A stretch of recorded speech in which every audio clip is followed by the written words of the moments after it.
আমি আর আমার দিদি আজ অনেক লেটে চলছি। আমাদের বেরোবার কথা ছিল আজ 10:30, বাট বেরোতে বেরোতে বেজে যায় 12:30। আজ আমরা গিয়েছিলাম জনাই, আমার আর এক দিদির বাড়ি, আমার পিসির মেয়ের বাড়ি। যাওয়ার সাথে সাথেই বিচ্ছু বাড়ি থেকে ছুট্টে বেরিয়ে পড়ে আমাদের ওয়েলকাম করতে। আর যাওয়ার সাথে সাথেই আমার এই দুই দিদি গল্প করতে বসে যায়। এরা দুজনে গল্প পেলে আর কিছু চাই না।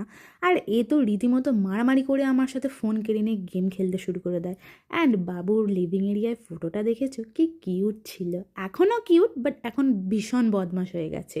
তো যাওয়ার সাথে সাথে যেহেতু আমরা অনেকটা লেটে গিয়েছিলাম, আমার দিদি বেশি লেট না করে রেডি হয়ে নেয়। আর হ্যাঁ, তোমাদের তো বলাই হয়নি কেন যাওয়ার সাথে সাথে ও এত সাজুগুজু করে নিল বা কেনই পিসির মেয়ের বাড়ি হঠাৎ গেলাম। আজ ছিল আমার দিদির প্রথম আইবুড়ো ভাত। এর আগে এত ভিডিও পোস্ট করেছি সাসপেন্সের সাথে, কার বিয়ে এরকম একটা ব্যাপার চলছিল। যারা জানে জানে, যারা জানে না তারা আজ জেনে গেল। বিয়েটা হচ্ছে আমার দিদির বিয়ে। সো আজ যেহেতু দিদির প্রথম আইবুড়ো ভাত, ফিলিংসটা একটু অন্য অন্য রকমই হচ্ছিল। মনে হচ্ছিল এই তো কিছুদিন আগে ওকে আমি বলছিলাম তোর কবে বিয়ে হবে, কবে বিয়ে হবে, বাড়িতে আমি একা থাকবো, একা আদর পাবো সবার। ফাইনালি আর কিছুদিনের বাকি, সেই দিনটা চলেই এলো দেখতে দেখতে। তো যাই হোক, দিদি রেডি হয়ে ঠাকুর ঘরে গিয়ে ঠাকুর প্রণাম করে, তারপর নিচে এসে বসে। দেন দিদি ওকে পঞ্চব্যঞ্জন সাজিয়ে খেতে দেয়।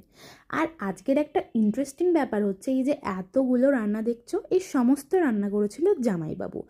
আমার পিসির মেয়ে যে ছিল হেল্পিং হ্যান্ড হিসেবে। অ্যান্ড বরাবরই জামাইবাবু খুব ভালো রান্না করে। এখানে দেখো একটা মজার বিষয় হয়েছে, বাবুকে আমি বললাম বাবু তুই একটা মিষ্টি নিয়ে মিমিকে খাইয়ে দে, মিমি আর কদিন পর শ্বশুর বাড়ি চলে যাবে, তুই খাওয়াতে পারবি না। ও মিষ্টি খেতে এত ভালোবাসে, ও মিষ্টি তুলে নিজেই খেয়ে নেয়।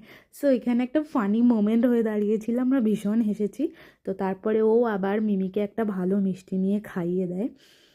দেন আমার দিদি নিজে খাওয়া শুরু করে, আমায় বাবুকে অল্প অল্প করে খাইয়ে দেয়। আর যেহেতু অনেকটা দুপুর হয়ে গিয়েছিল, আমাদেরও ভীষণ খিদে পেয়ে গিয়েছিল, তো আমরাও বসে পড়ি নিচে দুজনে খেতে। আর প্রতিটা রান্নাই হয়েছিল দুর্দান্ত, কিছু বলারই না। আর এত কিছু খাওয়ার পর আমি যদি আমার দেহটা একটু বিছানাতে না ফেলতাম, আমার অবস্থা নাজেহাল হয়ে যেত। সো খাওয়া দাওয়া কমপ্লিট করেই আমি শুয়ে পড়েছিলাম, একটা টানা ভাত দিয়েছিলাম। তারপর সন্ধেবেলা উঠে দেখলাম এরা দুজনে সার্কাস চালু করেছিল। আমার দিদিকে জাস্ট দেখো, ওকে দেখে কেউ বলবে ওর আর কদিন পরে বিয়ে, মানে কিছু বলারই না। তবে এর মাঝেও মনটা হচ্ছিল যে আর কিছুদিন পর অনেকটা দূরে চলে যাবে। এখন যেইভাবে আমরা থাকি হয়তো চাইলেও আর এইভাবে থাকতে পারবো না, তখন একটু অন্যরকমই হয়ে যাবে ব্যাপারটা।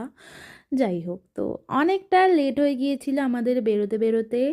আমরা দিদিকে টাটা করে চলে আসি আবার বাড়ি। সো ইয়া, দেখা হবে পরের ভিডিওতে।